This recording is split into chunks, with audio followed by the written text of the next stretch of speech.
Sure.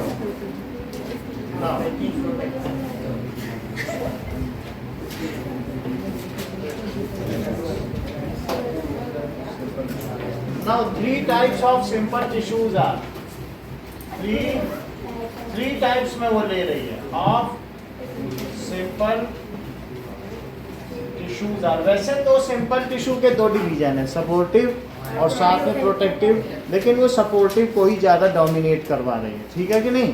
तो simple tissues में उसने क्या लिख दिया, नहीं तो पूरा फ्लो चार्ट बना दो, वो तुम्हारा आंसर हो जाएगा। प्रोटेक्टिव सपोर्टिव बना के पूरा फ्लो चार्ट लिख दो, नेम ही तो पूछा है, तो ये चाहो ये लिख दो, और पैरेन्काइमा और collenchyma and sclerenchyma.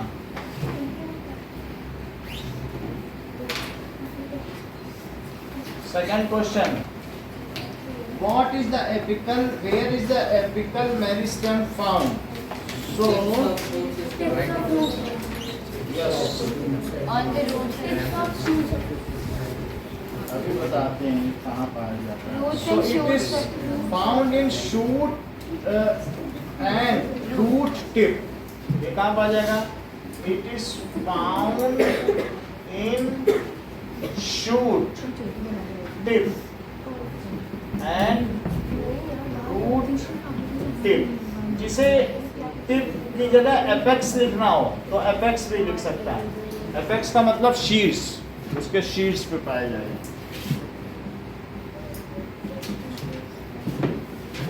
Third one is which tissue makes up the husk of coconut? काइमा। तुम मंशा पढ़ने लगी हो। फोर्थ देखो, what are the constituents of phloem? बोलो कुमकुम। Several tubes, Neetu. companion cell, phloem parenchyma, phloem fiber, और सही है, एक और बताओ। seed vessel. सही है, seed tube बोल दिया। So the component of the constituent of phloem tissue, फिर भी अच्छा बताया। Constituent of phloem, कितने मार्क्स आए इस बार? और थोड़ा अच्छा करो। Phloem tissue are constituents हैं sieve, tube, sieve plate, sieve plate और phloem, parenchyma। parenchyma तो दोनों में होगा, parenchyma उसे वो फिल करेगा। और कंपेनियन सेल, कंपेनियन सेल। और एक और बच गया है, सौरभ पांचवा बताओ। बताने दो, उसी को बताने दो थोड़ा, वो क्वेश्चन पूछ रहा है ना, तब तक आप बता दो। Sir, seed plate. सीव प्लेट तो हो चुका है। Sir, phloem fiber. अच्छा अभी आपको क्वेश्चन बताएंगे, ठीक है, फिर बताना। वो ऐसा क्वेश्चन उल्टा कर देगा कि फिर कोई पूछे ना, क्या सर क्या हो रहा है? अच्छा ठीक, बैठो बैठो। Phloem fibre. नाउ अगला देखिए, एनिमल टिश्यू। अभी हम लोगों ने प्लांट टिश्यू कंप्लीट कर लिया है, अब हम देखेंगे animal tissue. Animal are complex in nature. उनकी बॉडी कैसी है? प्लांट की तरह सीधी खड़ी नहीं रहती है। उनमें प्लांट में तो इधर उधर टेढ़ा मेढ़ा कैसे भी बढ़ जाए, एक उंगली एक्स्ट्रा निकल जाए तो शादी की समस्या आ जाती है। तो आप समझ लो, कुछ भी जरा सा अंग भंग हो जाए, कुछ भी नहीं तो जरा सा लोग हंसने लगते हैं कि भाई ये कैसी बॉडी है। प्लांट में ऐसा कुछ है? प्लांट तो हमेशा ही सुंदर कहा जाता है, चाहे टेढ़ा मेढ़ा कहीं से काट दो बढ़ जाएगा। So animal body is complex in nature. हमारे में ऐसा नहीं है कि मेरिस्टमेटिक कैसे भी अनकंट्रोल्ड ग्रोथ नहीं, ठीक है नहीं, और हमारे अंदर लोकोमोशन भी है, हम चल फिर सकते हैं। क्या प्लांट में ऐसा कंट्रोल एंड कोऑर्डिनेशन है? उनमें कोई बॉडी ऑर्गन नहीं है, मेनली टिश्यू लेवल तक ही है प्लांट। प्लांट में कोई ऑर्गन है? स्टमक है, लीवर है, किडनी है, कुछ भी नहीं। लेकिन हम लोगों में तो ऑर्गन भी है और ऑर्गन सिस्टम भी है। सेल, टिश्यू, वहाँ टिश्यू का खत्म हो गया प्लांट, हमारे आगे टिश्यू के आगे चला। टिश्यू से मिलके बना ऑर्गन, ऑर्गन से मिला ऑर्गन सिस्टम, जैसे रेस्पिरेटरी सिस्टम, डाइजेस्टिव सिस्टम, और फिर इन सभी सिस्टम से मिलकर हमारी ऑर्गेनिज्म बॉडी बनी है। तो इस तरीके से एनिमल बॉडी कैसी है? Animal body is complex in nature, जटिल है in nature. We have organs, हमारे अंदर ऑर्गन्स होते हैं, और क्या होते हैं? And organ system. We can do locomotion, we can do locomotion and have better control and coordination. हमारी बॉडी में हर चीज कंट्रोल्ड है, बेटर कंट्रोल। हाँ, सर लोकोमोशन मतलब क्या? लोकोमोशन चलना फिरना, चलना फिरना, मूवमेंट एंड कोऑर्डिनेशन। तो इस तरीके से so different types of tissues are found in animal body. हमारे अंदर प्लांट वाले नहीं पाए जाएंगे कि मेरिस्टेमेटिक हो जाएं, जाइलम हो जाए, वैसा नहीं पाया जाएगा, ठीक है कि नहीं? So different types of tissue are found in animal. Kanishka Mishra Noel में किसके ज्यादा नंबर है? कितने ज्यादा? 79। और आपके? 46। तब भी बहुत हैं। कहाँ शुरू में तुम 10-12 लाती थी, कितना तुम इम्प्रूव कर गए। बहुत मेहनत करती हो क्या? देखो कितना बढ़ गई है। हम लोगों को याद है स्ट्रगल करती थी, कितना बढ़ गई। सो types of tissue in animal, ये सब कनिष्का के पास बैठने से ही संभव हुआ है। ठीक है, अब आगे देखो कि एनिमल टिश्यू 4 तरीके के होते हैं। एनिमल टिश्यू पहला होता है एपिथेलियल, किसी भी ऑर्गन की पैकिंग के लिए। अगर तुमको सबसे अच्छा एपिथेलियल चाहिए तो अंदर की चीक्स है ना, अंदर जाके ट्वीजर से निकाल दो, वो छिलका निकलता रहता है ना अंदर अंदर, तो अंदर एपिथेलियल ये बदलती रहती हैं। चीक्स है अंदर, तो वो उसके अंदर क्या है कि थोड़े थोड़े कहीं ना कहीं आपको जो उसको फिर किस में रखा जाए, वो स्लाइड में रखा जाए और उसको देखा जाए। जैसे प्याज के छिलके को आप कलर करते हो ना, तो वैसे ही अंदर अंदर से टिश्यूज की एक एक लेयर निकलती है। एपिथेलियल टिश्यू का क्या काम है बताओ? पैकिंग, हर एक ऑर्गन की पैकिंग, लीवर की पैकिंग, स्टमक की पैकिंग, इंटेस्टाइन की पैकिंग, जो भी ऑर्गन तुम्हारी बॉडी में है, लंग्स की पैकिंग, उन सब की पैकिंग कौन करता है? Epithelial tissue. इसलिए इसको पैकिंग टिश्यू कहते हैं। Epithelial tissue. अच्छा, सेकंड टिश्यू कौन है? Connective tissue. ठीक है, मस्कुलर टिश्यू। हाँ, मस्कुलर टिश्यू भी है, यानी हमारी बॉडी की मसल सेल्स। उससे आप क्या कर सकते हो? क्या फोर्स अप्लाई कर सकते हो? अगर मान लीजिए मसल्स ना हो तो मसल पर पावर लगती है, जो भी चीज़ है। इवन जब आप मस्कुलर एक्सरसाइज करते हो तो हीट डेवलप होती है मस्कुलर फ्रिक्शन की वजह से, और आपकी एनर्जी का लॉस होता है। चाहे जिम में जा रहे हो या कुछ भी कर रहे हो, दौड़ रहे हो, भाग रहे हो, एक्सरसाइज कर रहे हो या स्किपिंग ऑफ रोप कर रहे हो, तो इन सभी केसेस में क्या होता है? मस्कुलर एक्शन है, किसी भी तरीके का जो फोर्स अप्लाई करते हैं। तो हमारी बॉडी में कई तरीके की मसल्स भी पाई जाती हैं। कुछ वॉलंटरी मसल्स हैं और कुछ इनवॉलंटरी, जो हमारे मतलब इच्छा पर, as per our will and wish काम करें, वो वॉलंटरी है, कुछ इनवॉलंटरी। अब तीसरी चीज देखो, कनेक्टिव,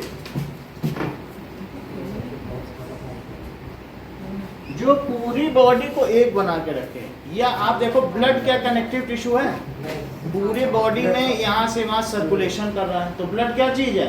कनेक्टिव टिश्यू। क्या बोन कनेक्टिव टिश्यू है? बोन पूरी बॉडी में, और ये एक डायनामिक है। बोन बनती रहती है, घुलती रहती है, फिर बनती रहती है। अगर ऐसा ना होता तो किसी की बोन टूट जाती है तो क्या जुड़ सकती है? इससे पता चलता है कि बोन डायनामिक है, उसमें परिवर्तन होते रहते हैं, और वो भी ऑस्टियो सेल से बनी होती है। वो सब चीज़ें हम यहाँ पर देखेंगे। तो कनेक्टिव टिश्यू क्या है? पूरी बॉडी में चीज़ों का ट्रांसपोर्टेशन कराती है। और चौथी कौन सी टिश्यू है? Nervous tissue. बहुत अच्छा। तो यहाँ पर मान लीजिए कहीं पर आप कोई चीज़ टच करते हो, तो टच करने के बाद आपके ब्रेन में पता चल जाता है, और ब्रेन फिर एक रिस्पांस तैयार करता है। हॉट चीज़ है तो हाथ को श्रिंक करा देगा या मसल्स को कॉन्ट्रैक्ट कर देगा और हाथ उठ जाएगा। तो ये रिस्पांस, मैसेज भेजा गया और फिर वहाँ से वापस मैसेज आया, कमांड आई कि हाथ हटा लो। तो ये क्या चीज़ है? That is a kind of nervous tissue ये काम करती है और हमारा रिस्पांस इंटेलिजेंट भी है। मान लो अगर हमने कप गरम पकड़ लिया और छोड़ दिया तो हमें मालूम है गर्म चीज़ छोड़ी जाती है, फिर मम्मी ने मार दिया, फिर अगली बार कप पकड़ा, नहीं छोड़ना नहीं, मार पड़ेगी। इंटेलिजेंस रिस्पांस भी है, यानी हमारा ब्रेन जानता है कि किस चीज़ को छोड़ना है और किस चीज़ को पकड़ना है, ये महंगा कप है। So it is all prepared in mind. तो हम देखते हैं चौथा क्या है कि नर्वस टिश्यू, ऐसा नहीं होता है कि कई बार हम ऐसे कर रहे हैं मुंह खुले ही ना, कोऑर्डिनेशन, यहाँ जाते ही मुंह खुल जाता है। कभी नाक में खाना नहीं लगा कि यहाँ हटाना पड़े फिर से खाएं, ऐसा कभी नहीं हुआ। तो ऐसा भी कभी नहीं हुआ कि एक पैर उठाए दूसरा भी उठ जाए और हम गिर जाएं। सो एक पैर रखा जाता है, इसमें सोचना भी नहीं पड़ता है। और अगर आप कोई कंट्रोल एंड कोऑर्डिनेशन और नर्वस टिश्यू देखनी है तो किसी नर्तकी को देखिए, वो किस तरीके से बैलेंस करके नाचती है, या किसी स्पोर्ट्स पर्सन को कि बॉडी को बैलेंस करते हुए छलांग लगाते हुए वो कैसे बॉल को पकड़ता है। तब आपको पता चलेगा कि किस तरीके के कैलकुलेशन, कंट्रोल एंड कोऑर्डिनेशन देखने को हमें मिलते हैं, है कि नहीं? कुछ लोग अपने टो पे डांस कर लेते हैं।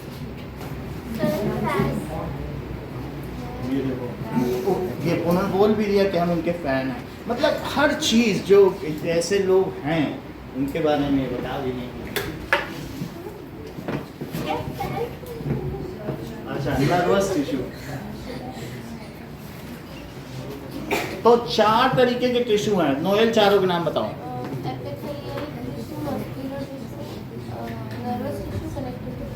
सही है। एपिथेलियल टिश्यू कहाँ पाई जाती है? कौन कौन? पैकिंग में पाई जाती है। मस्कुलर टिश्यू का क्या काम है? फोर्स, किसी चीज पे फोर्स करने के। कनेक्टिव टिश्यू के 2 एग्जांपल लो। और नर्वस टिश्यू, वो नर्व सेल से किससे बनेगी? उसका काम क्या होता है? कमांड देना या मैसेज को ब्रेन तक पहुंचाना। ठीक है। Now so 4 types of tissues हैं, देख लीजिए। This is for packing of body. किसके लिए बताइए? सो एपिथेलियल टिश्यू के बारे में हम लोग सबसे पहले पढ़ेंगे।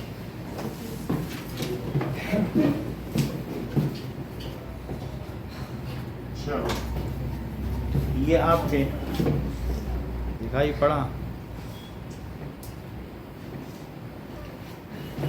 Now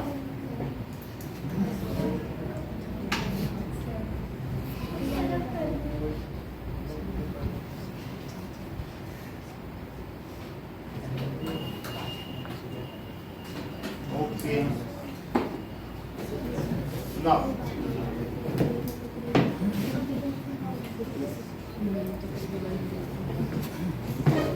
so first is epithelial tissue.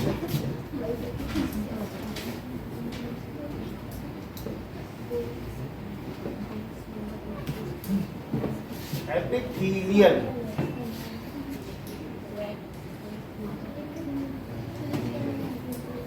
okay, it is the simplest tissue और ये हमारी बॉडी की प्रोटेक्टिव टिश्यू है। जैसे कि आपने देखा कोलेनकाइमा, ये कॉर्क एंड ये एपिडर्मिस प्रोटेक्टिव टिश्यू थे।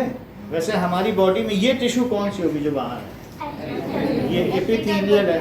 ये लोग पूरा बता दें, स्ट्रेटिफाइड एपिथेलियल। मतलब ये जैसे इन्होंने बता दिया, अगर सिंगल लेयर है यहाँ पर चीज के अंदर तो स्क्वैमस एपिथेलियल एक लेयर, और रद्दी के अखबार की तरह मोटी हो चुकी है, 1 फिर 2 फिर 3। अगर ये छिल जाए तो नीचे एक और एपिथेलियल गुलाबी दिखेगी, क्या पिंक कलर की। तो इससे पता चलता है कि हमारे यहाँ पर ये डेड है। सबसे ऊपर की लेयर कैसी है? Dead epithelial. इसके नीचे कई लेयर हैं, मल्टी लेयर्ड एपिथेलियल। तो इसको इन्होंने क्या बताया नोएल ने? Stratified epithelial tissue. किसी एपिथेलियल टिश्यू से, जैसे टंग है, क्या जूस निकलता है, सलाइवा, जब हम खाना खाते हैं तो उसमें ग्लैंडुलर एपिथेलियल है, और किसी में क्यूबॉइडल एपिथेलियल है, जैसे लीवर है। तो हम सभी चीज़ों, और किसी में ऐसा होता है बड़ी लंबी एपिथेलियल टिश्यू होती है, जैसे इंटेस्टाइन में सीलिएटेड, बहुत सारे उसमें से अलग अलग फिंगर लाइक स्ट्रक्चर्स या विली निकले हुए होते हैं, जिससे खाना एब्जॉर्ब हो सके डाइजेशन के बाद। तो हम उन सभी 5 के बारे में यहाँ पर देखेंगे और वीडियो भी देखेंगे। ना पहला क्या है epithelial tissue? That is the simplest tissue. It is simplest tissue and act as protective tissue of body.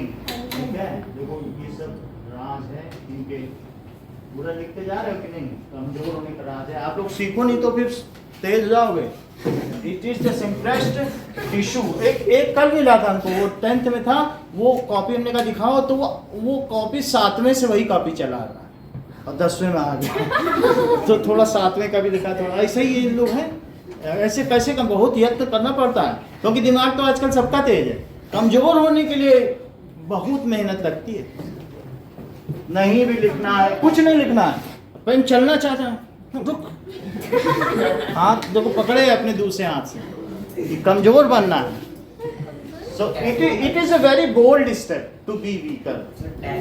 हाँ, टैलेंट है, अपने आप में एक बड़ी टैलेंट है. So it is simplest tissue and हमने पूछा क्वेश्चन, ये बताओ वो कौन सा टिश्यू है? सर क्या हुआ था सर? फिर कहाँ से हुआ सर? कैसे? हाँ हुआ था ना सब कुछ. चुप हो गया सर. अच्छा तुम बताओ, अब इनको पूरी कहानी बताओ. It is the simplest tissue and act as protective tissue of body. Tissue of body. ये पेरेंट्स को दिखानी पड़ेगी इसकी कॉपी, तभी से समझ में आएगा कि कितना नुकसान कर रहा है इनसे पैसे. It is the simplest tissue and act like protective. So and protective tissue of body या act like लिख लो. Acts like protective tissue of body. ठीक है. और सेल्स ऑफ एपिथेलियल कंटेन, इनमें क्या होता है, ये सभी ऑर्गन्स को, they cover most of the organs. ये क्या करते हैं? They cover most of the organs of body. ठीक है.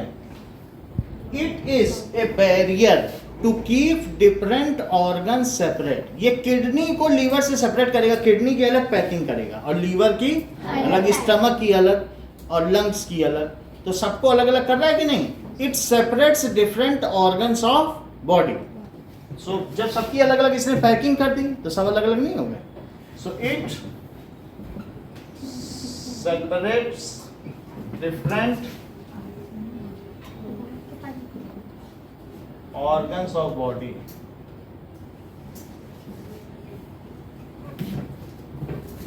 Okay. Now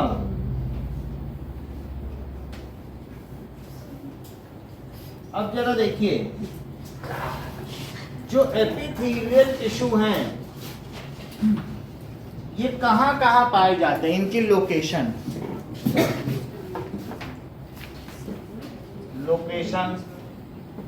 so outer layer of body organ कहाँ कहाँ पाया जाएगा?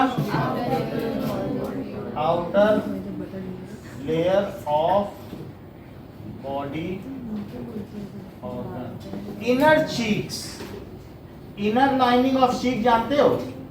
चीक के अंदर की लाइनिंग. सो इनर लाइनिंग वो कभी कभी निकल भी जाती है, कभी गर्म चाय पी लो तो निकल जाती है वो. लाइनिंग्स ऑफ चीक. अब और देखिए. So it also found in intestine. Stomach के नीचे एक इंटेस्टाइन है. इंटेस्टाइन का क्या काम है? इंटेस्टाइन जैसे इसमें स्टमक है मोटा सा, उसके नीचे वो नीचे इंटेस्टाइन, उसमें पाया जाएगा फिंगर लाइक स्ट्रक्चर. तो उसमें बहुत सारे millions of finger like structure, उसमें खाना एब्जॉर्ब होता है.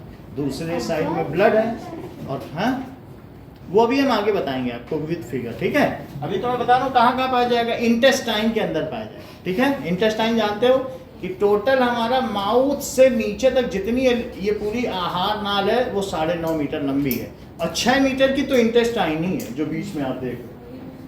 वाइल्ड स्ट्रक्चर 9.5 मीटर, 9.5 मीटर की है ना डाइजेस्टिव कैनाल या एलिमेंट्री कैनाल, उसमें से 6.5 मीटर इंटेस्टाइन ही है स्टमक के नीचे, जो वहाँ खाना एब्जॉर्ब होता है ना.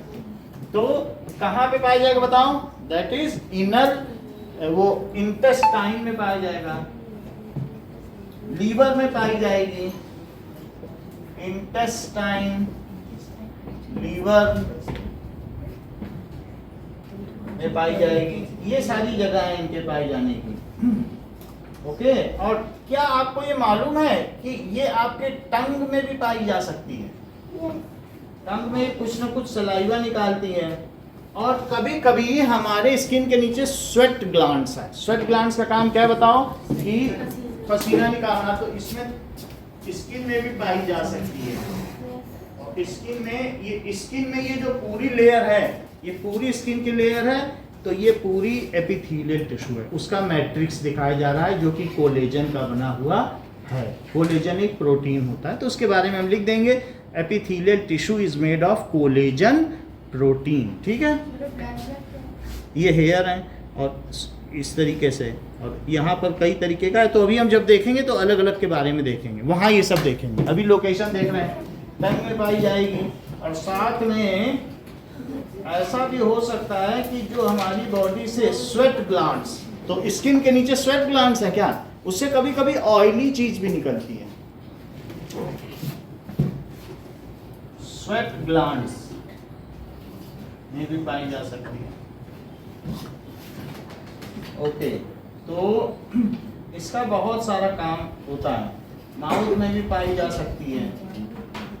And now types of epithelial tissue, तो इसके टाइप्स क्या क्या हैं? इसके टाइप्स हैं, देखो, एक है squamous, other is stratified squamous,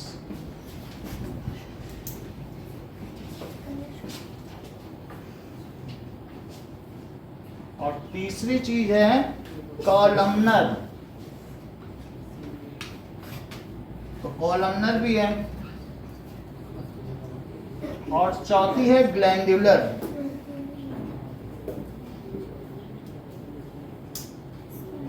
and next is ciliated.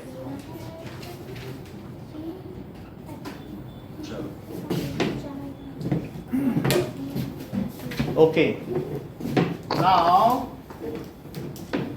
we will see one by one.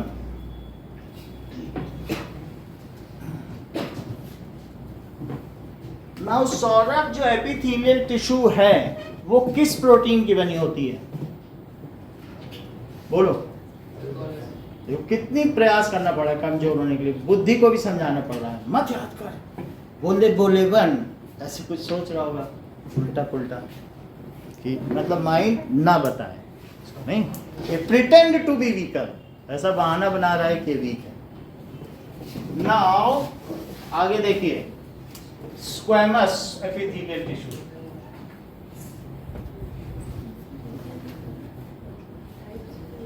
So squamous epithelial tissue किस तरीके की होगी? It is single layer, it is thin flat. जरा आप अपनी बुक में देखो ये कैसी बनी है। तो क्या ये देखने से आपको ऐसा लग रहा है जैसे कोई एपिडर्मिस की ही हम बात कर रहे हैं? Yes, वैसे ही तो लग रहा है ना, याद हो तो ऐसे ही हमने एपिडर्मिस में बनाया था। और वो मोजाइक लाइक स्ट्रक्चर है क्या? yes, तो इसमें स्टोमेटा नहीं होंगे, क्योंकि सांस लेने के लिए हमारे पास दूसरी चीजें हैं, लंग्स हैं, ब्रीदिंग है। तो इनमें बस न्यूक्लियस आप बना दो, और ये दिस इज ये।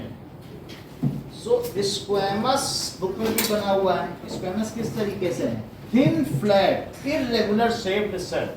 These are thin flat and irregular shaped cell. ठीक है, और साथ ही साथ their thickness is, these are one cell thick. कितनी थिक होती है? One cell thick. एक लेयर हो, ट्वीजर से निकाल लो, अंदर से खींच के एक लेयर निकले, तो कितनी थिक है बताओ? वन। एक ही सेल तो है ये, कितना है cell?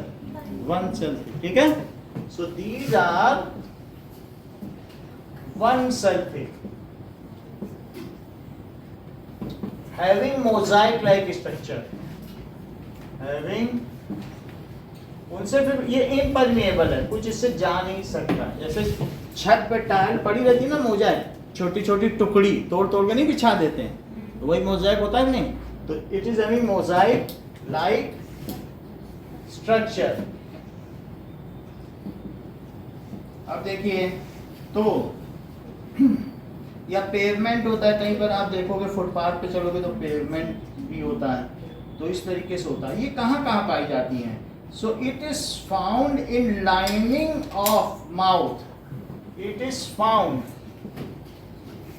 In lining of mouth, mouth में पाई जाएगी। और फिर ये यहां से यहां तक क्या है? ईसोफेगस, आहार नाल, जिससे खाना धीरे धीरे धीरे धीरे स्टमक में जाता है, उसको क्या कहते हैं? ईसोफेगस। सो ईसोफेगस में पाई जाएगी। और नोज, नोज के जो इनर लाइनिंग है वो पूरा इसी का बना है, सिंगल लेयर, ठीक है। इट इज सो डेलिकेट, अगर ज्यादा कुछ करो तो ब्लड निकल आता है, हल्का सा टेढ़ा मेढ़ा हो जाए तो वो एपिथेलियल हटी नहीं कि ब्लड आया, थिन लेयर होता है, सिंगल लेयर है बस। तो इट इज नोज लाइनिंग में भी पाया जाएगा। और इसके अलावा ये सारी चीजें, जब हमारे बॉडी में ये लंग्स हैं, ठीक है, और लंग्स में यहां से एक विंड पाइप जा रहा है जो नाक तक जाएगा कि नहीं, तो नाक से ये जो विंड पाइप है वो दोनों तरफ, दोनों लंग्स में जाएगा। लेकिन ये जो विंड पाइप है ये दो ब्रोंकाई में टूट जाएगा, और ब्रोंकाई किस में टूट जाएंगे? ब्रोंकियोल्स। फिर जब ये और आगे जाएगा, तो जैसे होली में तुम लोगों ने ऐसे बैलून देखे कि जिसमें बहुत पाइप लगे होते हैं, एक साथ पानी भर लो और फिर फुला लो, बिल्कुल उसी तरीके से बंच बन जाएगा, बहुत सारे पाइप टाइप। तो इनके एंड में एल्वियोली है, बैलून टाइप, उसमें हवा बढ़ती है, वो फूल जाता है, उसमें क्या होगा? फूल जाएगा। तो ये इस तरीके से एल्वियोली होगा। तो और इसके चारों तरफ ब्लड लाइनिंग इसको घेरे हुए कि तुम ऑक्सीजन लाओ और हम तुमसे ब्लड ले जाके सब सेल को दे दें। क्यों दे दें? क्योंकि वहाँ ग्लूकोज उसने पहुँचा दिया है, ग्लूकोज पेट से लेके स्टमक से लेके पहुँचा दिया, तुमसे ऑक्सीजन ले जाएगा और सेल से कहेगा ये रहा ग्लूकोज और ये रही ऑक्सीजन, तोड़ो और तोड़ के एनर्जी दो पूरे को। तो ब्लड का क्या काम है? उसको इंटेस्टाइन से, कहाँ से? इंटेस्टाइन से क्या लेना है बताओ? और ग्लूकोज, और ये जो लंग्स में जा रहा है ऑक्सीजन, वहाँ से ऑक्सीजन उठाएगा और हर एक को कहेगा कि सेल से ग्लूकोज ले लो, O2 ले लो, वाटर ले लो, ये सब दे देगा और कहेगा CO2 दे दो। वही कचरा पेटी भी है, कचरा भी ले जाता है वो, और साथ में वो ले जा करके फिर वेस्टेज में निकाल लेगा यूरिन के तौर पर। समझ में आ गई बात? तो ये सब काम ग्लूकोज का सप्लाई लाइन है। तो नोज लाइनिंग में पाई जाएगी। और कहाँ पाया गया बोलो? एल्वियोली। अब हम आपको एल्वियोली दिखाएंगे।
ओके, सो हम लोग देखेंगे स्क्वैमस टिश्यू।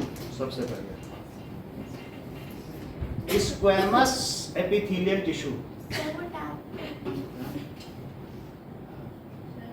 वही है सर इंटरनेट ऑन है। इंटरनेट ऑन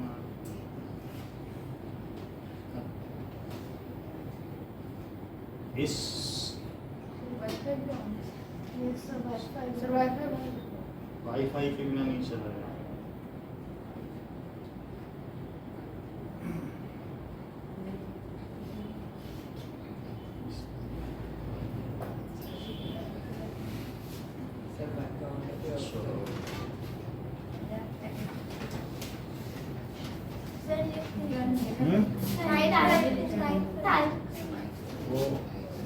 21 है, क्या होगा 21,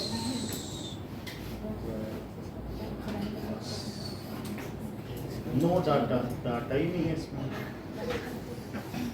इसको डांटो, ये डाटा है।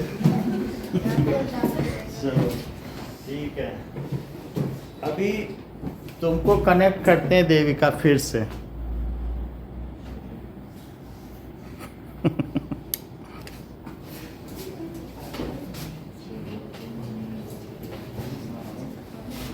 आप देखो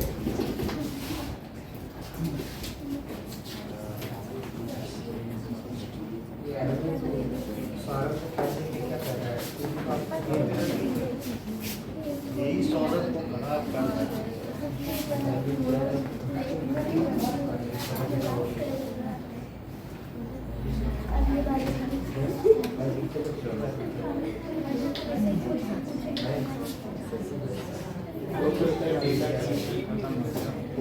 Now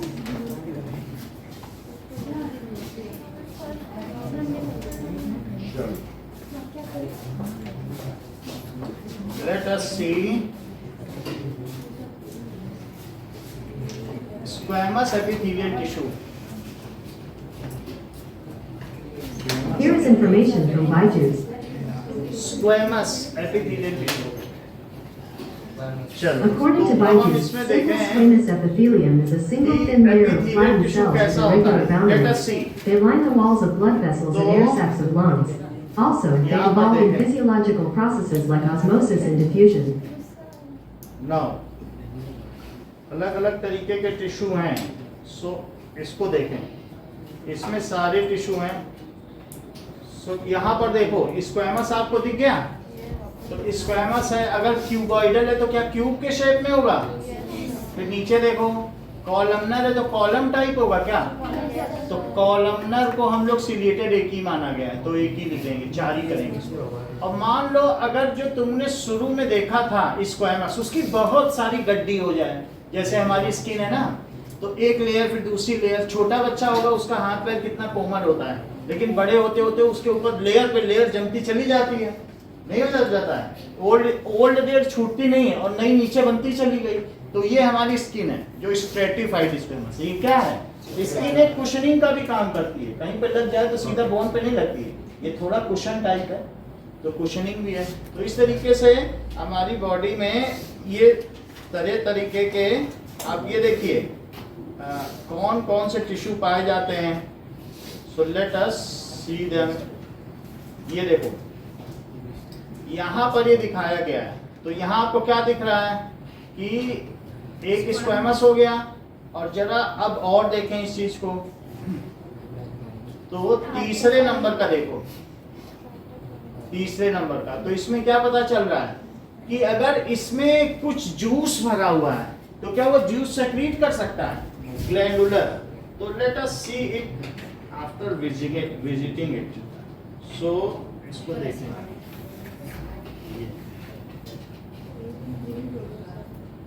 ओके नाउ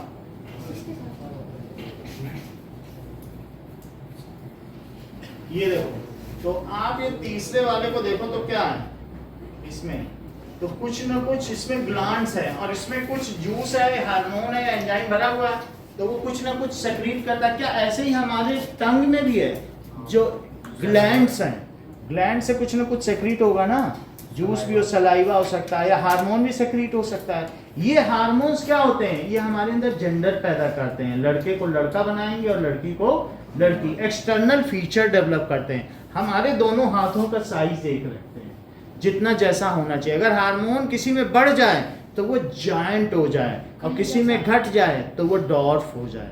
तो हमारी बॉडी के सही चीज़ करने के लिए अब हम खुशकिस्मत हैं कि एक लड़का है और एक लड़की है, वरना ट्रांसजेंडर की भारत में कोई अहमियत नहीं है। उनको लोग अपने यहाँ नौकरी तक पे नहीं रखते हैं, उनको भीख मांगने के लिए मजबूर होना पड़ता है। हमारा समाज इतना भी शिक्षित नहीं है, ये बात आपने देखी कि नहीं? जबकि इसमें उसकी कोई गलती नहीं, वो लाखों खर्च कर देता है तभी उसका जेंडर चेंज नहीं होता। तो इस तरीके से हार्मोनल बैलेंस ग्लैंडुलर टिश्यू में होता है कि नहीं? इससे हार्मोन्स और प्रोटीन और सलाइवा सब सेक्रीट होते हैं जो हमारे डाइजेस्टिव जूसेस हैं। अब जरा अगला देखो, ये कहाँ पाया जाता है? कॉलमनर, ये अभी हम आपको दिखाएंगे, ये हमारी इंटेस्टाइन है दिखा। अच्छा, और ये जरा देखिए, ये सीलिया, तो लेट अस सी, तो इन्होंने बताया है कि कॉलमनर है, कॉलम टाइप होगा, और दूसरा क्या होगा, फिंगर लाइक स्ट्रक्चर। तो अब हम अलग अलग देखें। सबसे पहले हम एल्वियोली देखें, क्योंकि यहाँ एक नाम क्या आया है, एल्वियोली। स्क्वेमस कहाँ पाया जाएगा, एल्वियोली, चेक करो। सो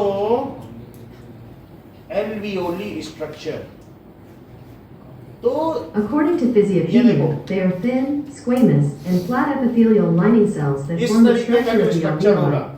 They have long cytoplasmic extensions that cover beyond 95% of the आप ये alveolar देखिए, surface. जैसे The मैंने thin आपको बताया ना, lining होली enables के the गुच्छे होते fast हैं, of gas exchange और between ये the air देखो, in the alveoli and the यहाँ blood in आपको the क्या पता surrounding चल रहा है capillaries. कि इसके अंदर ऑक्सीजन है। लंग्स के एंड पर मिलियंस ऑफ एल्वियोली है, और एक लंग्स ऐसे खुल गया है जड़ों, जैसे जड़ नहीं होती, एक ही ब्रोंकाई है, और वो पेयर ऑफ ये ब्रोंकस है, फिर पेयर ऑफ ब्रोंकाई में डेवलप हुआ, फिर आगे आगे चल कर उस ब्रोंकियोल्स बन गए, और उसके अंदर में बैलून लाइक स्ट्रक्चर है, वो एल्वियोली, वो यही है। और ऐसे कितने होंगे, एक दो नहीं, 18 मिलियन, यानी 1,80,00,000 इतने बैलून हैं। इनको खोल दो तो एक टेनिस कोर्ट का पूरा फैला दे, इतनी बड़ी कारपेट हो जाए, इतने सारे एक टेनिस कोर्ट को, ये देख लो। और इनके ऊपर ये जो ब्लू है, क्या वो डीऑक्सीजनेटेड ब्लड है, और इससे ऑक्सीजन लेकर के जब वो गया तो कैसा बन के गया, बोलो, रेड। तो डीऑक्सीजनेटेड आया, उसने कहा लॉ ऑक्सीजन। अब क्या हमारे ब्लड में हीमोग्लोबिन होता है, जो एक वो क्या होता है, रेस्पिरेटरी पिगमेंट है, वो ऑक्सीजन ऐसे पकड़ लेगा और ले जाएगा। तो हमारे हाथ में ब्लू वेन्स भी हैं, कुछ लोग यहाँ देखें तो ब्लू वेन्स पता चलेंगी, वो डीऑक्सीजनेटेड, और ये ऐसे दिख रहा होगा। और किसी और बॉडी के अंदर से ऑक्सीजनेटेड ब्लड जाता है, वो किसी को नहीं दिखेगा, वो आर्टरी है, आर्टरी ऑक्सीजनेटेड ब्लड ले जाती है, और वेन्स डीऑक्सीजनेटेड ब्लड। तो आपने ये देख लिया, तो बोलो ये क्या सिंगल लेयर्ड होगा? अगर ये बहुत मोटा हो जाए तो क्या ऑक्सीजन का आदान प्रदान कर पाएगा, क्या डिफ्यूजन सही रेट पे हो पाएगा?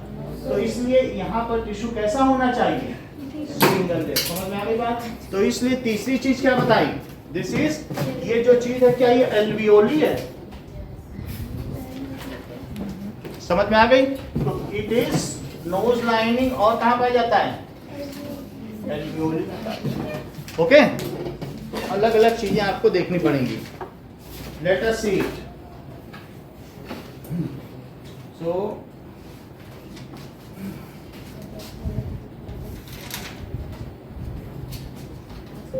human lungs anatomy. So let us see human lungs. ये देखो, ये फूलते हुए देख रहे हैं ह्यूमन लंग्स आप, ये एक्चुअल ह्यूमन लंग्स है। तो ये वास्तव में एल्वियोली फूल रहा है, और वो उधर दूसरी तरफ जो विंड पाइप है उसमें मुंह रख के फुला रहा है। हाँ रियल है, आपको दिखा दें, ये देखो, रियल दिखाएंगे। इंसान बिना भोजन किए कई दिनों तक रह सकता है, बिना पानी पिए भी कुछ के लिए इस फेफड़े आती है, प्रक्रिया को 70% उपयोग हो पाता है।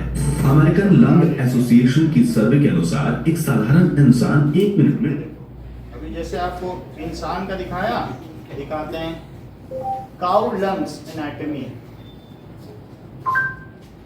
ये देखो, अब इसका देखो, They're hollow, they're very lightweight, they're elastic, ये देखो, and they will हम लोग का छोटा है, deflate with every breath. ये फुला I देगा। don't really want to freeze this, but take that breath. So it deflates, and then, you know, they just do that every time. फिर से फुला And देगा। your lungs do the same thing. These are nice and healthy lungs. Non-smoker, youthful, bigger than a couch potato in the feedlot. That's what they should look ये आ like. गया ना, ये lungs है। Just watch कोई it बात and नहीं, freeze. क्योंकि हम लोग ये चैप्टर पढ़ रहे हैं ना, तो हमें पता होना चाहिए कि क्या है। ये देखो, आगे देखें, ह्यूमन ब्रेन एनाटॉमी। अभी सब टिश्यू पढ़ने हैं तो हमें पता चलना चाहिए कि ह्यूमन ब्रेन कैसा है। ये different lobes of the brain. As an कई लोग incident, आप में से डॉक्टर बनेंगे। देखो in human addition, on this brain, you can see the brain stem. The brain stem extends from this region where my probe is, a little bit difficult to see, damp area.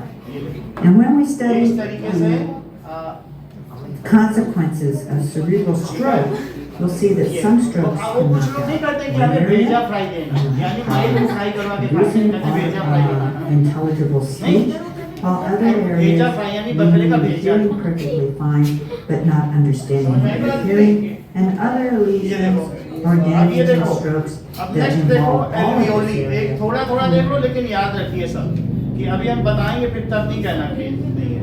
So human liver anatomy, sir हमने तो school में sir bypass surgery दिखा रहा था। वो तो सही है, आपको वहाँ पर आईआईटी में दिखाते होंगे। तो ये देखो, ये ह्यूमन लीवर है। लीवर के बारे में 10 महत्वपूर्ण तथ्य। नंबर 1, लीवर हमारे शरीर की ये एनाटॉमी नहीं दिखा रहा, ठीक है। नाउ ये देखो हार्ट, धड़कता हुआ ह्यूमन हार्ट। ट्रांसप्लांट होता है ना, कई बार तुम लोगों को नहीं जरूरत पड़ती है, उसी दिन से चल रही क्या। Now human liver anatomy. So ये यहाँ पर ये दिखा रहा है कि ह्यूमन लीवर, ठीक है। ये तो हार्ट हो गया, ये है ह्यूमन लीवर।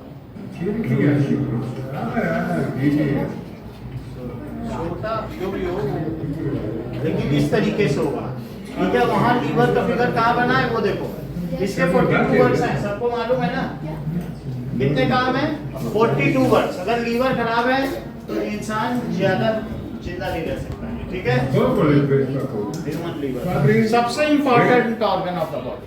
ये डिटॉक्सिफाई करता है, पूरी बॉडी के जहर को निकालता है। स्टोरेज ऑफ फूड, भूकंप पे दबे रह जाओ 15 दिन, ज्यादा अच्छा लीवर है महीना भर जिंदा रखे, स्टोरेज करता है फैट का।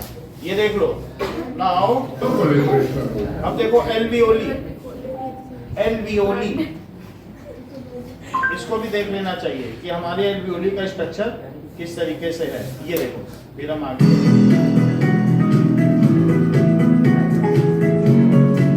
ये देखो, अब समझ में आ गया किस तरीके से है। तो इसमें यही चीज है। अब हम एक और चीज देख लें, दैट इज हमारे इंटेस्टाइन में, जो इंटेस्टाइन होता है ना, तो उसके बारे में देख लें। और सो Gas exchange. Human digestive system, पहले तो ये देखो इंटेस्टाइन होती कहाँ है, फिर तभी तो मैं, नहीं तो यही नहीं पता चलेगा, तब तो फिर कैसे तुम लोग ये समझ पाओगे। सो ह्यूमन इंटेस्टाइन, ठीक है।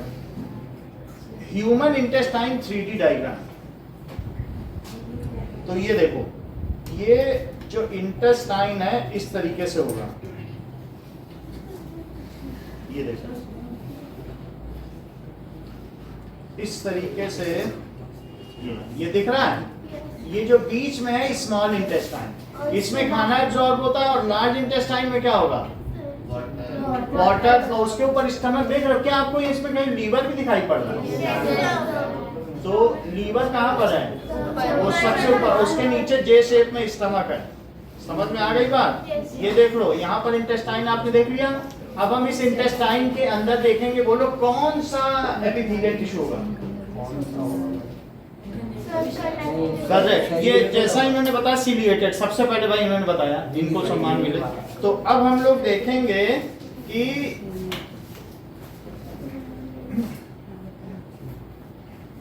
स्ट्रक्चर ऑफ इंटेस्टाइन, ये देख लो। हाँ रियली दिखाएंगे आपको। तो ये देखो, ये रियल देखो इंटेस्टाइन, ये हमारी लार्ज, ये 6-6.5 मीटर की है। ये डिसेंडिंग कॉलम, ये होगा ट्रांसवर्स कॉलम, ये होगा डिसेंडिंग कॉलम, ये होगा सिग्मॉइड कॉलम। जो सीकम रहेगा यहाँ पर। अब आगे बढ़ जाए, ठीक है। ये देख लो इंटेस्टाइन, ये दिख रहा है, लीवर दिखाई पड़ा, स्टमक खाली है, उसके नीचे इंटेस्टाइन। अब हम आगे देखेंगे स्ट्रक्चर ऑफ इंटेस्टाइन। देखो now ciliated epithelial tissue in intestine। चलो तो अगर ये दिखा दें तो फंक्शन ऑफ सीलिया ये दिखा देगा, ये सही है। अच्छा ये नोज में भी है, ये क्या करता है? The air we breathe contains foreign matter such as dust, ये लंग्स का bacteria, देख लो, and pollen. आपको पता चल जाएगा यही intestine. Hair-like cells called cilia, as well as ध्यान से goblet देखो, cells, कैसे can be लग रहा है found in जैसे the lining टूथब्रश of की the तरह चल रहा है। respiratory tract नीचे called देखो। the respiratory epithelium. Finger like structure दिख रहा है? Goblet cells secrete बोलो। viscous mucus that यही forms cheese a layer intestine to में trap पाई जाएगी। foreign material. समझ में आ गई बात? तो ये The इंटेस्टाइन में wave-like action इतना of large the surface underlying area होगा cilia तो क्या होगा? mobilizes the mucus layer, removing the foreign matter and preventing it from entering the lungs. अच्छा ठीक है, इनको पहले दे दें।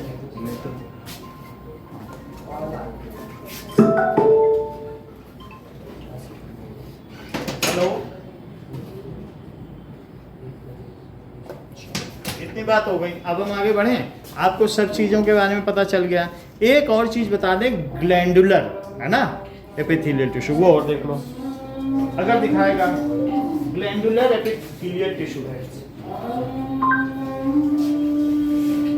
तो उसमें क्या होंगी?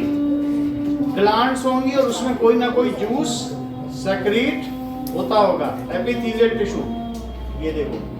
आज के इस वीडियो में हम लोग एपिथेलियल टिश्यू पे बात करें तो उन ऑर्गन्स को और सॉफ्ट टिश्यूज को एक्सटर्नल एनवायरनमेंट से प्रोटेक्ट करता है और साथ ही साथ एक्सटर्नल एदा हो जाता है, कभी ड्राई हो जाता है, हमारे पास प्रोटेक्टिव टिश्यू होता है। जैसे कि सबसे अच्छा एग्जांपल प्रोटेक्टिव टिश्यू का होता है। अब देविका का लगा दें।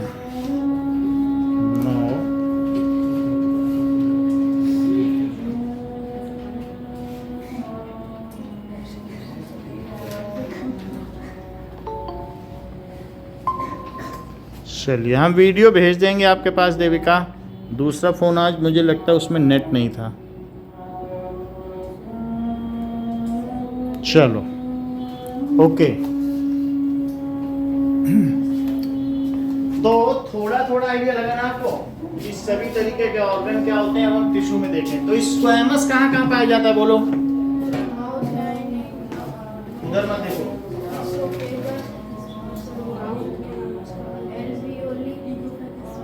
बस वो तुम सिर्फ मुझे 4 तरीके के एपिथेलियल टिश्यू के नाम नीचे मत देखो। बताओ जल्दी, सुंदर तो बाबा तो नाम भी बताओ ना। बोलो आप बोलो।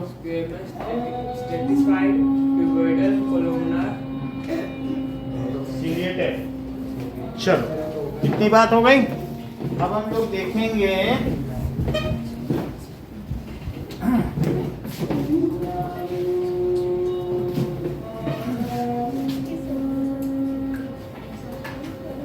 नाउ नेक्स्ट वन इसी का है एल्वियोली हो गया।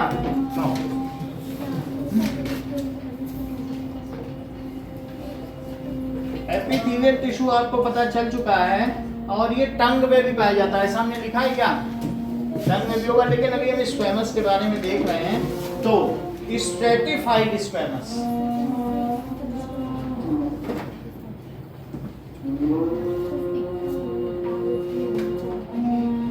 स्ट्रेटिफाइड स्क्वैमस का अपने बुक में फिगर देखो क्या ऐसा बना हुआ है।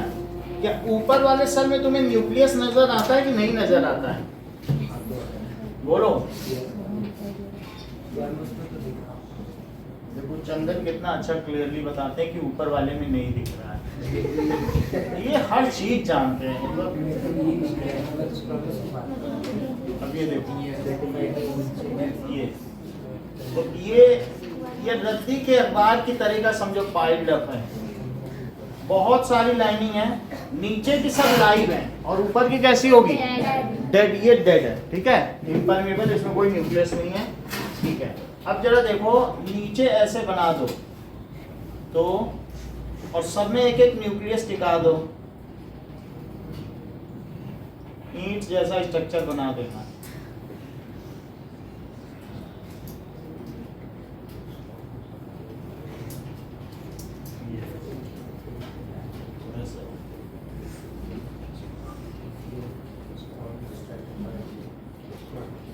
This is having a cushioning effect. A pile of squamous मतलब underneath various layers, multi layered squamous tissue हो जाएंगी तो उनको क्या कहा जाएगा? Stratified squamous. और सभी में आपको एक एक न्यूक्लियस बनाना है जैसा आपकी बुक में है, समझो।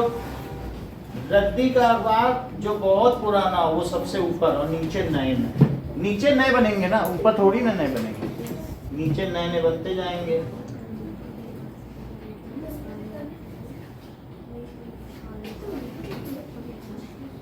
ऐसा समझिए जैसे ईंट टाइप हो।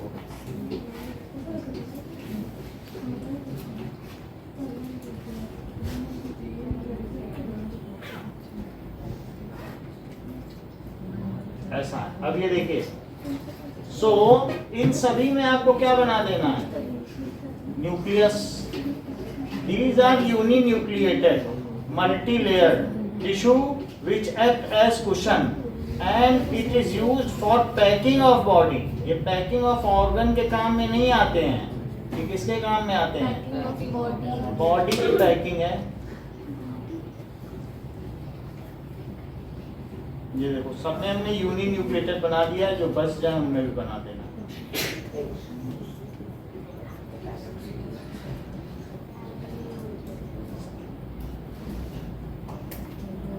ओके, नाउ ये देखो, सो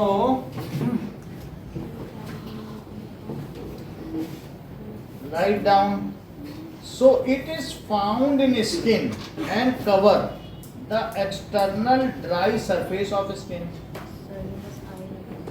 सर इट इज, हाँ बोलिए। सर वो एल्वियोली में ALV के बाद E आएगा। LVE ना?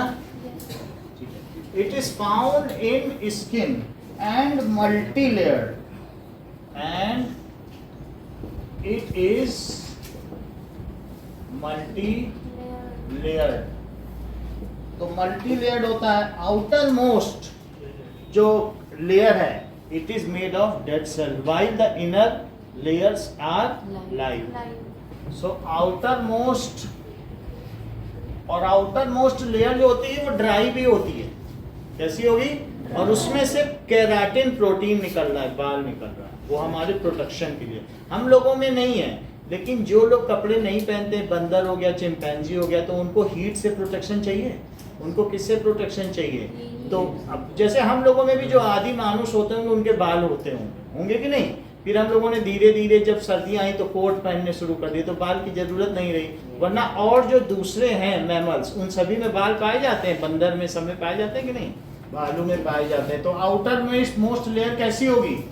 Is dry and dead. ये चीज हो गई। एंड इसका क्या मतलब है? सो इट कंटेन्स, इसमें क्या होगा? It contains fibrous protein. सही कह रही हो, प्रोटीन कॉल्ड केराटिन। क्या कहलाएंगे बोलो? केराटिन। और उसी को कहते हैं, ये सब केराटिन ही तो हैं, called keratin. That is here. उसी को क्या कहेंगे? केराटिन से ही कैटरीना का नाम बना है। अब इसी say that it gives cushioning effect of the body. ये क्या देता है बोलो? So it gives cushioning effect to body and protect us from external environment। यहीं से पानी पिला दोगे तो क्या स्किन पी लेगी? इट इज impermeable ना, अंदर जा अपारगम्य। So this is and protect us from, लिख नहीं रही हो कनिष्का, एक्सटर्नल एनवायरमेंट। अब आगे देखो, ये हमको मैकेनिकल क्या देते हैं? स्ट्रेंथ दे रहे हैं, यानी मैकेनिकल प्रोटेक्शन एक तरीके से दे रहे हैं कि कोई लाठी मारे तो स्किन ले ले, अंदर ना जाने दे, तो ऐसा टाइप। अब जरा देखो, थर्ड इज, ये हमारी बॉडी के और ये वाटर प्रूफ है, इट इज ऐसा वाटर प्रूफ नहीं है, सड़ भी जाती बॉडी बहुत दिनों तक पानी में। मरने के बाद होती है। हाँ। Now third is cuboidal. कोई मुझे बता सकता है कि क्यूबॉइडल एपिथेलियल टिश्यू कहाँ पाया जाता है? थोड़ी देर पहले बताया था, लीवर, सीलिएटेड लंग्स में ऐसे ऐसे सीलिया, पहला मीशा में नहीं होता सीलिया बाहर, वैसा सीलिया, उसको सीलिया कहते हैं, ठीक है ना? वहां भी सीलिएटेड है। क्यूबॉइडल सिर्फ लीवर में, लीवर के अलावा नहीं कहीं। अब तीसरी चीज देखो, क्यूबॉइडल। तो क्यूबॉइडल कैसा होगा? इसके नाम से ही पता चल रहा है, जैसा आपकी बुक में बना है, क्या सब क्यूब क्यूब लग रहा है? तो ये देखिए, सो अगर इस तरीके से अरेंजमेंट हो कि वो क्यूब टाइप हो, ये देखो, सो ये ऐसा एक क्यूब है और उसके बगल में दूसरा क्यूब अरेंज है, फिर तीसरा क्यूब अरेंज है, और फिर चौथा। अब ये देखो ऐसे क्यूब अरेंज कर लो,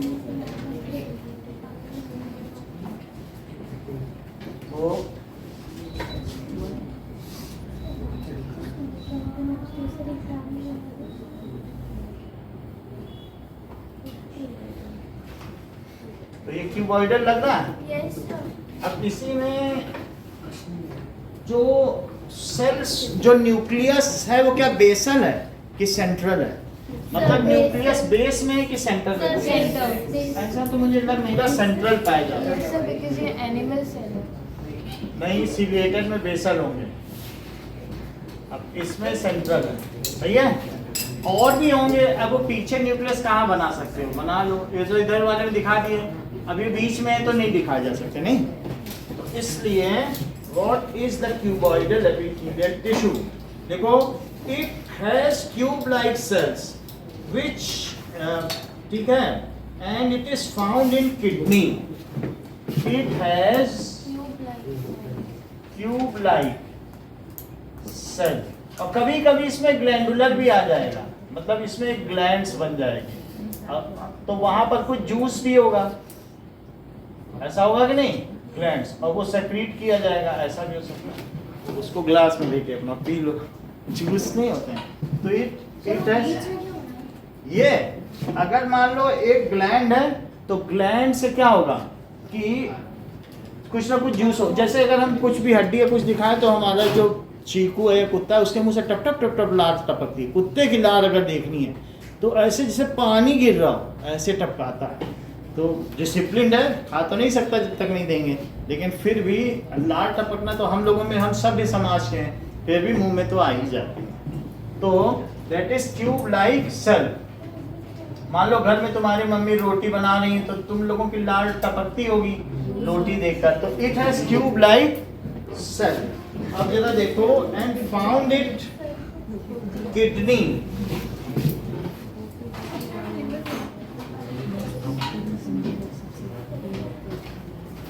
किडनी, ठीक है।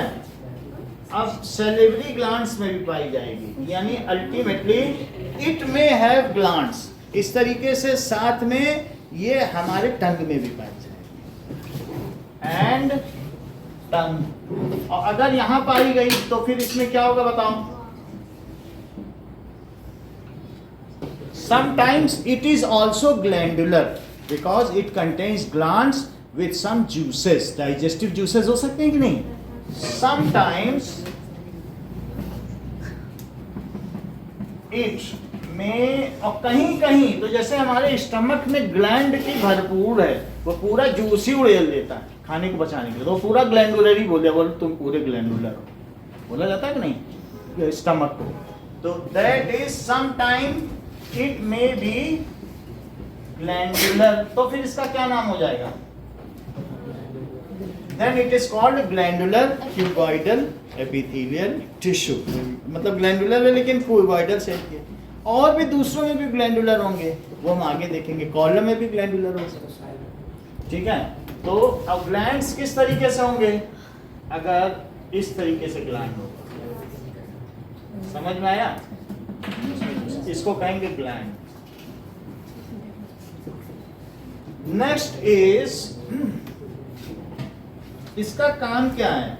ये कोई चीज एब्जॉर्ब भी कर सकती है और एक्सक्रीशन या सेक्रीशन, ग्लैंड से कुछ सेक्रीट करते हैं। ग्लैंड से सेक्रीट क्या करते हैं बोलो? जूसेस, डाइजेस्टिव जूसेस या बायो कैटेलिस्ट, बायो एंजाइम्स होते हैं जो हमारी बॉडी में बहुत सारे काम करते हैं। तो ग्लैंड्स सेक्रीट डाइजेस्टिव जूसेस, और ये जो क्यूबॉइडल का काम क्या है? Cuboidal tissue are excretion, secretion and absorption.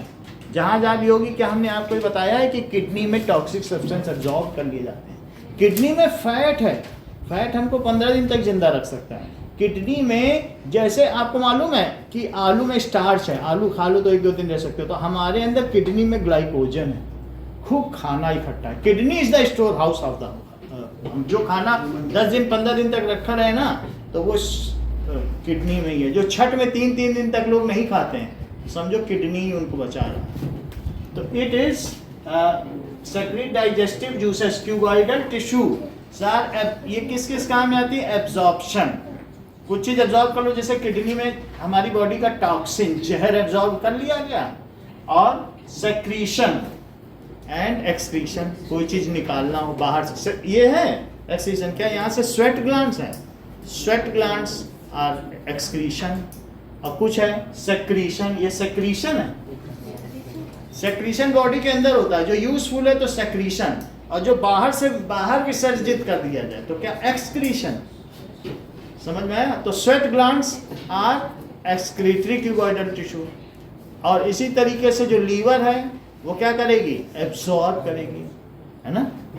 तो इनका काम क्या है? Cuboidal tissues are for absorption, अवशोषण, एब्जॉर्प्शन, ठीक है, एक्सक्रीशन, एक्सक्रीशन एंड उत्सर्जन। अवशोषण, उत्सर्जन एंड श्रवण, 3 अलग अलग चीजों, दैट इज सेक्रीशन। हमने आपको बता दिया है सेक्रीशन हमारी बॉडी के अंदर होता है, वो यूजफुल जूसेस होते हैं, और एक्सक्रीशन क्या होता है? जो स्वेट ग्लैंड में होता है। और बोलो एब्जॉर्प्शन क्या होता है? लीवर क्या करती है? Absorb toxic substance. कुछ लोग कुछ वैसा जहरीला खाना खाने के बाद भी जिंदा रह जाते हैं, यानी लीवर बहुत काम बचा ले जाता है। और इस एक्सक्रीशन जैसे कहाँ पे होता है? स्वेट ग्लैंड्स, इसको भी नोट करो। मतलब ये किसके लिए है? इनका काम क्या है? Absorption. Liver absorb toxic substance, जहरीले पदार्थ को एब्जॉर्ब कर लेते हैं। Excretion and secretion. सेक्रीशन तो ऊपर लिख दिया, जैसे टंग, टंग क्या करेगा? टंग होगा, ठीक है। अब देखिए, तो ऐसा हो सकता है कि क्यूबॉइडल टिश्यूज, ऐसा ही हमारी बॉडी में गोनाड्स में भी पाया जाता है, मेल एंड फीमेल गोनाड्स, यानी रिप्रोडक्टिव ऑर्गन्स में भी यही टिश्यू पाए जाते हैं। तो कहाँ पाया जाएगा? Male and female testis and ovary, इन दोनों जगह गोनाड्स कहते हैं। गोनाड्स का मतलब है कि organ, reproductive organ. It is also found in male and female reproductive organs, ये भी लिख लो। It is found in male reproductive organ, जिसको कि टेस्टिस कहते हैं। टेस्टिस में स्पर्म बनेगा, that is pair of testis होते हैं। एंड फीमेल रिप्रोडक्टिव ऑर्गन, जिसमें ओवम बनेगा, एग, दैट इज ओवरी। नाम से ही पता चल रहा है कि एग बनेगा, और इसमें स्पर्म बनेगा, तो वहां पर भी इसको पाया जाएगा। अब जरा देखें, हम लोगों ने देखा है सिलिएटेड एपिथेलियल टिश्यू, जरा देखिए, सिलिएटेड तो सिलिएटेड एपिथेलियल टिश्यू किस तरीके से होगा? इसमें बहुत सारे सीलिया टाइप होंगे, तो विंड पाइप में होगा, ब्रोंकाई में होगा, लंग्स में, ठीक है, इस तरीके से होगा। नाउ ऐसा ही ओविडक्ट में भी होगा, ओविडक्ट में भी देख रहे हैं। सो इसको अगली बार देख लेंगे, पढ़ लेंगे। तो चलो इसमें आप लोग ये बना लो, सिलिएटेड में कैसा होगा, बुक में बनी है सिलिएटेड, कॉलमनर ही बना लो, तो वही चीज है, बस उतना ही हम लोग देखेंगे, बस 4 देख लेते हैं, ठीक है। अब 5वां हटा लो, दैट इज एक हो गया सिलिएटेड, और दूसरा क्या हो गया, सिलिएटेड कोई कॉलमनर बोल रहा है ना,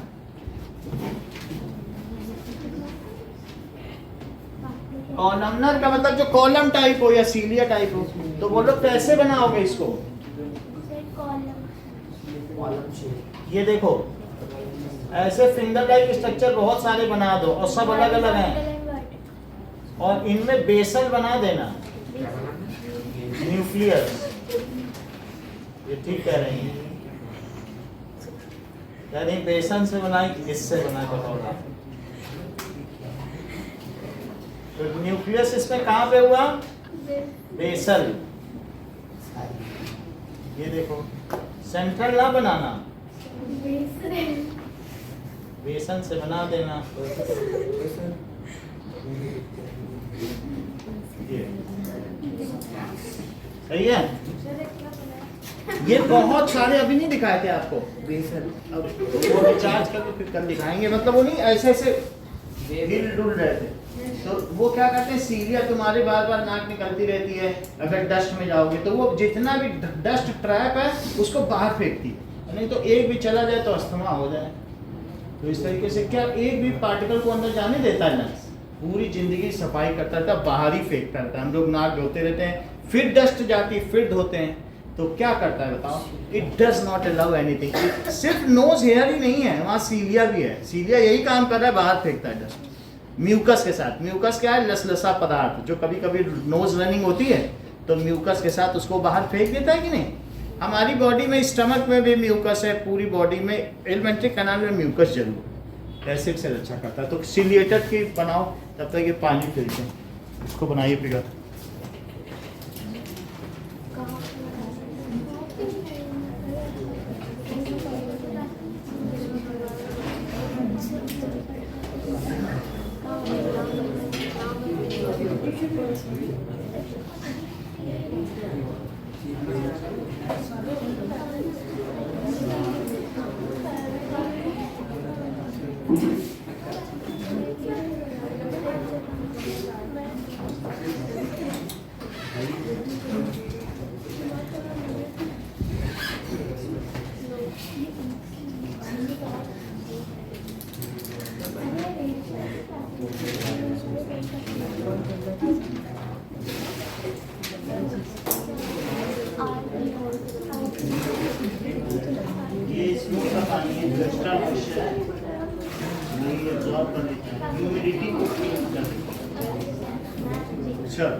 सो सिलिएटेड टिश्यू देखें,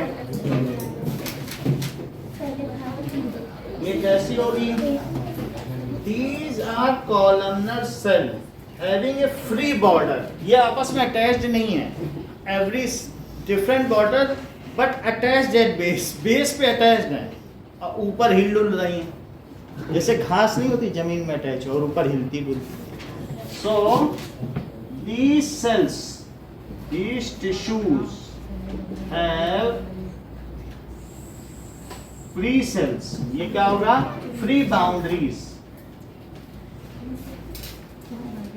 but attached as, कहाँ attached रहेंगी, at base।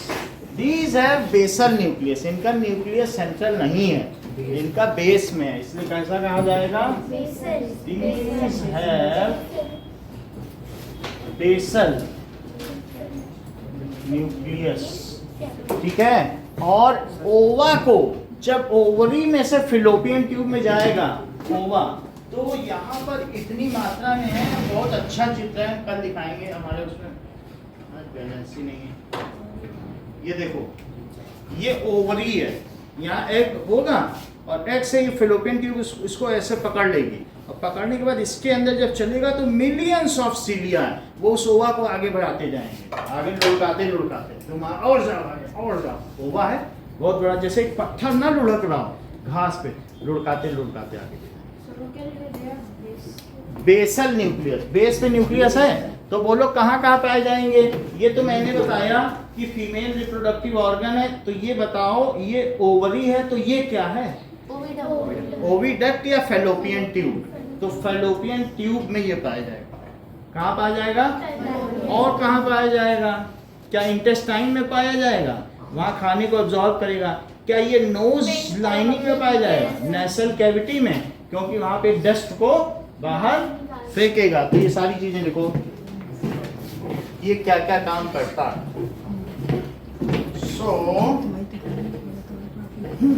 सिलिएटेड होती हैं,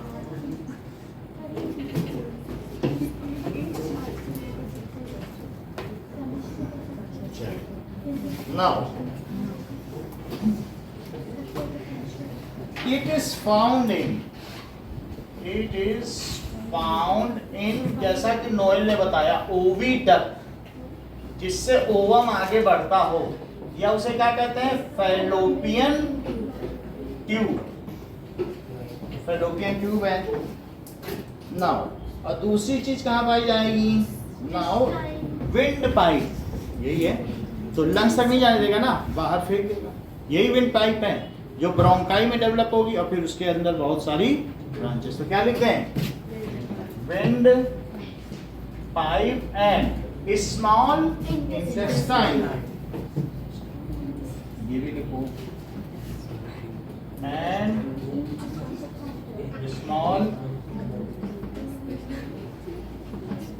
इंटेस्टाइन। तो इनका काम होता है कि they have a rhythmic movement. इनका मूवमेंट कैसा कैसा होगा? जैसे कि तुमने फाउंटेन देखा है, वो पानी वाला जो जिसमें म्यूजिक ऐसे नहीं होते फवारे ऐसे ऐसे। तो they have a rhythmic movement and locomote, किसी चीज को चलाने फिराने के काम में आता है, जैसे एग को आगे बढ़ा दिया या खाने के पार्टिकल को एब्जॉर्प्शन के लिए। So they have, these have rhythmic movement.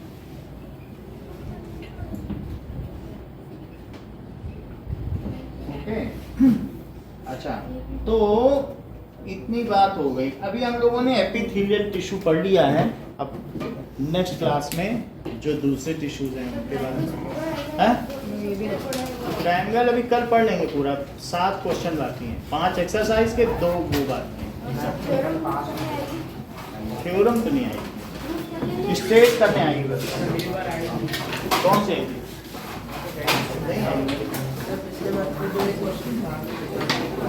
कोई ऐसा होगा वो एक एग्जाम्पल का जो वर्टिकली अपोजिट एंगल का,